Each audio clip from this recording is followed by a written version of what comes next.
My name is Nav Dhillon. I am the manager of business development for SMB. I look after all the small, medium, and enterprise business clients. Part of my job is to look at areas to develop that have high density of businesses to see how it's going to have a return on investment for our company, Moby.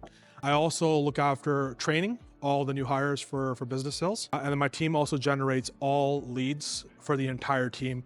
And we feed them essentially with that by removing a lot of the stigmas around new companies and making sure people feel comfortable talking about Moby, and then bringing the lead nice and warm to our AEs for the close. If you had to describe your job in 3 words, what would it be? Fun, difficult, and challenging, but that's the way I like it. I don't want things to be too easy because then I'm not learning, I'm not growing. So I would say, yeah, those would be the 3 words I would use.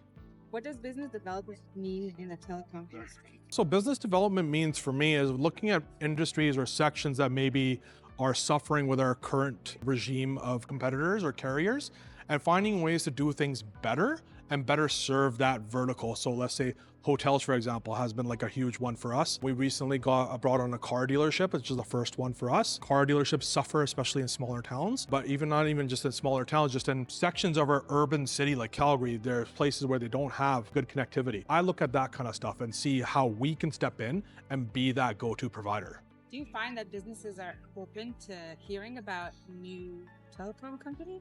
I think what really happened before in the past when I first started was there was a bit of a challenge as the lack of awareness of Moby.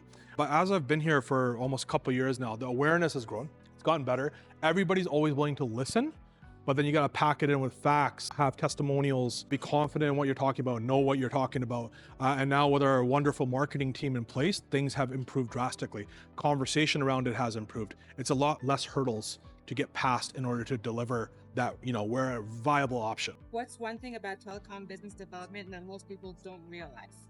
There's a lot of planning, a lot of departments you have to work with. Probably, I want to say anywhere from 4 to 10 different departments you got to bring together at any given time. It's about 10 stakeholders coming together to figure out how to deliver optimal service to a client. Because like the big 3, we don't have services everywhere, but we can get to a lot of places that, you think we might not be able to, but we can. And we have to bring a lot of heads and brains together to make it happen. But what's beautiful is that from when I first started, that turnaround time used to be 5 to 6 weeks. And we've brought that to under a week at sometimes same day. It's quite the improvement. It's pretty impressive considering the work that needs to be done in order to provide that service to the customer. What's one recent business that really excited you? I would probably say the car dealership. We had a Hyundai car dealership that joined us. That's exciting because that's a massive opportunity and sector that is difficult to get into. So now that we actually have one, it gives us more opportunity to go talk to other car dealerships and get into that area. We're also going to be really heavily focused on the restaurant industry. We have somebody who's a real expert in that has started with us, and that's going to be very exciting. That's going to open up many doors and get Moby in people's minds a lot more frequently and a lot more proactively versus us having to educate them about it. What's the biggest factor in deciding where to expand our services next? Density. Typically, we want to go places where there's a good level of density because a lot of the times there's quite a bit of capital expenditure, which is, I guess, another thing some people don't know about. It's very expensive to bring in internet services or broadband services to any area. But we also look at areas that are problem areas where the area is growing, they are suffering because they're trying to grow and become this bigger town, but everybody is reliant and dependent on broadband services. And if they don't have reliable or dependent broadband services, their town will never get into that larger city or grow into what they want it to grow into without that infrastructure in place. So I look at those areas too and see what the opportunity is like. I'll do some cold outreach with my team to see what the sort of feedback or the energy is like from the people that live there and see if they would be welcoming to us. And then we work with our marketing team to do some pre-marketing as well. And we get some feedback from that. And if it goes well, then we explore trying to provide services there. So we have one that's in the works right now that should be live here pretty soon is Grand Prairie. Having worked at TELUS and Shaw and Rogers in my lifetime, it was always an area where people wanted service and better service, and it's growing. Like, it's not a small place. I think there's about 70,000+ people living there. The population is still growing. They have not been able to get the service from broadband or any of the telcos that they need in order to sustain the growth that city is having. If you had to describe Moby to a potential customer, how would you describe this? We're the David fighting the Goliath. That's what we are. We want to take on the big guys, and not because we're here to say put down our competition, but because there's an opportunity to be better, and that's us.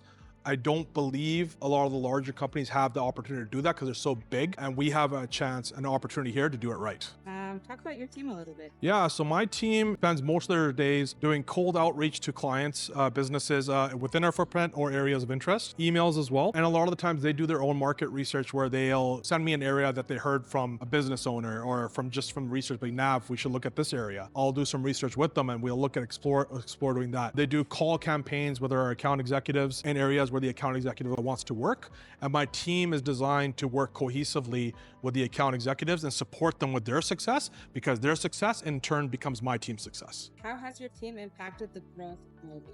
Because of my team and because of some of the stuff I'm responsible for training, we used to take 6 months for any of our account executives to make an impactful sale. That 6 months has been reduced to 45 days. It's a pretty drastic change since we built that training platform, and I've been the one facilitating for every single new hire for the past year. That's made a massive change, and then since I've been able to do that, it's allowed me to have more time to spend with my team and structure how we generate good quality leads to provide to our account executives. And because of that, we're doing about anywhere from a third to half of the sales that are happening are from leads provided by my team. I think just training and just understanding of the telco world from a sales lens. When I came here, it was very green on the sales side of things. Wasn't as much experience. My experience and knowledge of the whole industry, I think, allowed the sales side to increase its sales by, I want to say, almost 1,000%. And I'm not exaggerating that number. And since my peer Benito, who will speak later here, has joined, that's gone up another few thousand%. So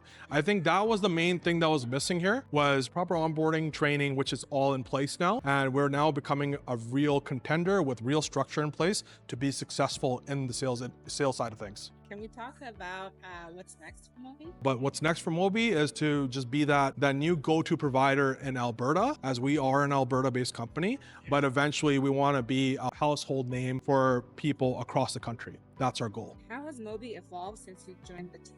Quite drastically, doing things like quota club, things like celebrating the wins of our salespeople and looking back at where we were to see how far we've come. And that's an important journey to talk about, because if we only talk about, what's happening today and not what happened before that brought us here and the action and steps that were taken to close that gap, we are doomed to repeat past failures. And because we're doing that and focused on that and talking about how we can move up from there, and reflecting on where we were and how much we've grown, I think that's made us a much more effective team as a whole, and it's only going to help us grow faster and quicker than we've ever done before.